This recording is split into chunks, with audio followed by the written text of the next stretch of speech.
Apfelmus bzw. Apfelmark selber machen. Wir sind Sebastian und Verena und zeigen euch heute, wie wir mit vielen Äpfeln umgehen und die halt verwerten. So, als erstes braucht ihr natürlich Äpfel. Und so, die werden dann geschnitten. Verena nimmt die jetzt auseinander hier. Sind halt natürlich einige auch madisch.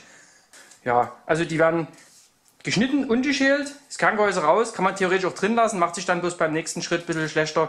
Also Kerngehäuse schneiden wir raus und Schale lassen wir dran. Und dann werden die geviertelt. So, als nächstes kommt der Topf auf dem Herd drauf. Ich habe den jetzt ungefähr bis, das sieht man jetzt glaube ich nicht, bis hierhin, also ungefähr so vielleicht 5 cm unter den Rand gefüllt. Nicht zu viel reinmachen, weil die Äpfel haben ja selber relativ viel Wasser und durchs Kochen dann kann es sein, dass das Spiegeldrüse ansteigt. So, ja, jetzt kochen wir das einfach ungefähr 5 bis 10 Minuten, müsst ihr mal gucken. Die müssen halt weich werden und so halb zerfallen. Also die sollen jetzt nicht auseinanderbröseln, die sollen halt weich werden, dass sie dann gut passiert werden können. Ich zeige euch das dann in meinem nächsten Schritt. Also ich koche die jetzt, ich kann dann, wenn es richtig kochen ist, kann ich euch das dann nochmal zeigen. So, wie man sieht und hört, kocht das Ganze jetzt. Und dann tue ich immer so nach einer Weile, die versuchen, dass die Oberen auch mal nach unten kommen. Weil sonst bleiben die Oberen ziemlich hart. Man sieht auch schon, im Wasser sind jetzt schon so Brocken drin. Ist jetzt auch, ich musste gerade rausgehen, weil es geklingelt hat, deswegen habe ich jetzt auch hier kurz runtergeschaltet und sind vielleicht schon ein paar zerkocht in der Mitte. Jetzt würde ich auch den Herd schon ein bisschen runterschalten, so auf halbe Stufe, dass die halt immer noch kochen. Und jetzt die anderen halt runterdrücken und dann nach 2-3 Minuten kann man das schon ausmachen. Und dann kommen wir zum nächsten, zum quasi vorletzten Schritt. Sebastian hat mit der Menge übertrieben. Ja, es ist ziemlich weit hochgekommen hier.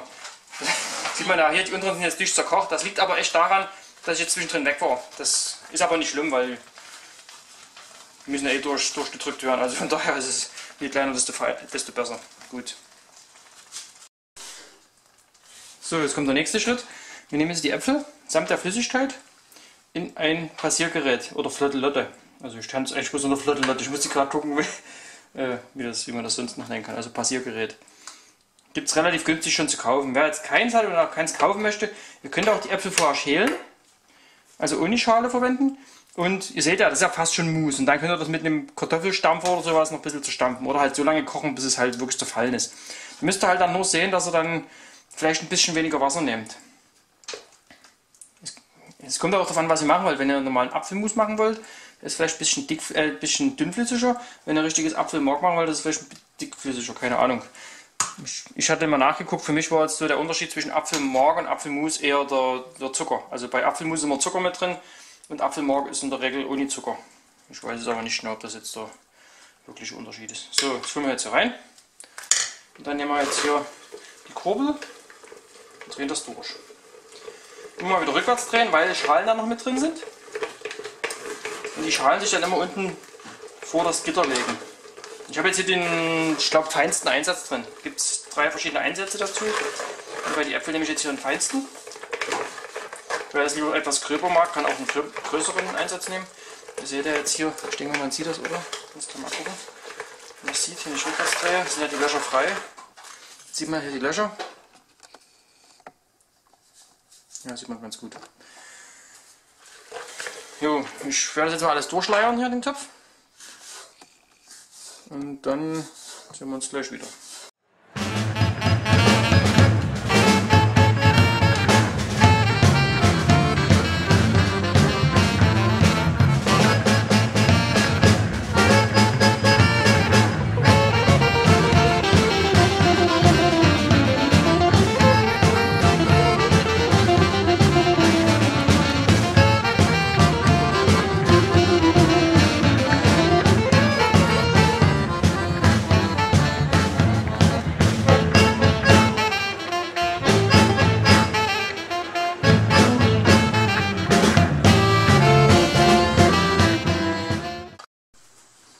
Jetzt habe ich das alles wieder in den Topf gefüllt.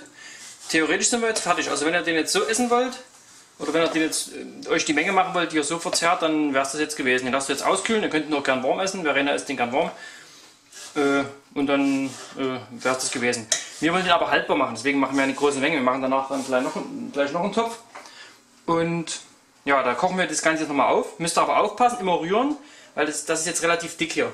Ich werde jetzt gleich ein kleines bisschen Wasser dran machen. Verena mag das nicht so wässrig, aber das ist mir jetzt zu dick. Wenn ich das nämlich koche, dann kann es sein, dass es unten anbrennt, wenn ich das nie bewege. Ja, und dann nehmen wir dazu ein paar Schraubgläser. Das zeige ich euch gleich. So, zum letzten Schritt habe ich jetzt hier schon vorbereitet Schraubgläser. Ihr könnt auch solche Bügelgläser nehmen oder solche richtigen Einweggläser mit den Spangen und den Gummis, wie ihr das wollt. Aber wir haben so einen Haufen Gläser dastehen und ich habe bis jetzt auch noch keine großen Probleme, dass die undicht sind. Sind wirklich minimal undicht. So, dazu haben wir jetzt hier so einen Trichter, weil ich fülle das mit der Kelle rein. Das macht sich ganz gut. Da tun wir den Rand nicht voll kleckern. Und ja, wenn man den Rand voll kleckert, doof, den müsste man vorher abwischen, weil sonst ist dann dort die Wahrscheinlichkeit ziemlich groß, dass man dort sich einen Schimmel reinzieht. So, ich habe das jetzt nochmal aufgekocht hier. Man soll das auch gleich sehen, dass hier so die Blasen hochkommen. Sprich, der ist jetzt wieder heiß. Dann drehe ich jetzt die Platte mal runter, nehme jetzt die Kelle und mache ein Glas so weit voll, bis kurz unter den Rand. Das ist schön mit dem Trichter, da kann man das ohne Probleme, aber es ist doch wieder ein bisschen dünner, da muss ich den anderen ein bisschen dicker machen, weil jeder will es ein bisschen dicker haben. Ja, da dickt der nach, wenn er kalt ist. So, das fülle ich jetzt bis hier kurz unter den Rand.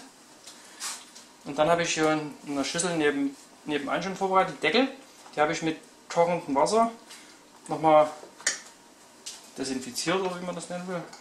Die nehme ich jetzt hier raus, schraube die drauf. Dazu nehme ich jetzt ein Handtuch. Die muss man jetzt ziemlich fest verschrauben. Ja, logisch, damit es auch dicht wird. So, zu und dann stülpt man die über. So, und dann bleiben die so lange stehen, bis sie kalt sind. Wir machen jetzt die anderen noch voll hier. Verena macht das hin, wir machen es meistens zu zweit, da geht es besser. Das Tuch steht unten drunter, also das nasse Tuch stellt man drunter, wenn man jetzt in ein Glasgefäß oder eine Schüssel heiße Flüssigkeit reinfüllt oder heiße Sachen generell. Deswegen, dass die nicht springen. Jetzt wollten wir noch was sagen. Die Deckel. Wenn ihr wollt, könnt ihr Zimt mit dran machen an den Apfelmus.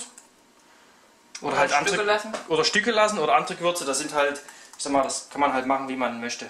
So sieht man ja, wie wir filmen das bis im Prinzip dorthin, wo dann die Verschraubung anfängt.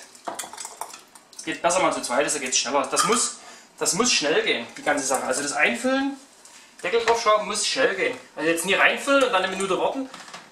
Je heißer der Apfelmus noch ist, desto besser. Damit er auch wirklich dann Unterdruck zieht. Ja, du kannst jetzt sagen, woran man merkt, ob ein Deckel ist, ob die Gänge her dicht sind. Ja, Oh, das war ein bisschen voll, aber ich glaube, das ist noch okay. Nee, das passt noch. Wenn die dann ausgekühlt sind, das hört man dann zieht die Deckel runter und dann macht es blub. Also wenn man jetzt ein Glas öffnet, ist egal was für ein Glas eingemacht ist oder Gurken oder was auch immer man zum Laden kauft, und man öffnet das, macht zum ersten Mal so ein Klackgeräusch. Und das macht es auch beim, wenn es den Deckel runterzieht, ist ja logisch, dann kommt dasselbe Geräusch. Ja, das passiert aber nicht gleich, wenn man das umstülpt, das dauert ja eine Weile. Das passiert erst dann, wenn es ausgekühlt ist. Wir haben jetzt hier Pfirsiche noch, die müssen wir noch einkochen. Jetzt ist der Deckel oben und wenn das dann eingekocht ist, dann macht es halt Klack runter und dann zieht es den runter. So, wir haben jetzt hier 4 Gläser rausbekommen und das 5. ist nicht ganz voll. Das schippen wir bei der zweiten Fuhre damit rein. Wir machen ja noch eine Fuhre. In der Regel kriegen wir 5 Gläser voll mit dem großen Topf. Je nachdem, wie dünn oder dickflüssig ihr das halt macht. Und ihr müsst mit darauf achten, wenn ihr jetzt gebrauchte Deckel nehmt, dass die nie vorher mit einem Löffel oder so geöffnet wurden. Wenn die verbogen sind, werden die in der Regel nicht mehr dicht. Also sie müssen schon noch an der Dichtfläche, ist aber eigentlich auch logisch, also hier in dem Bereich, wo das abdichtet, müssen die noch in Ordnung sein. Also dürfen die keine Kanten drin haben oder irgendwelche Beschädigungen. Wenn die außen aufgebogen werden mit dem Löffel, dann verzieht es die, dann werden die nicht mehr dicht.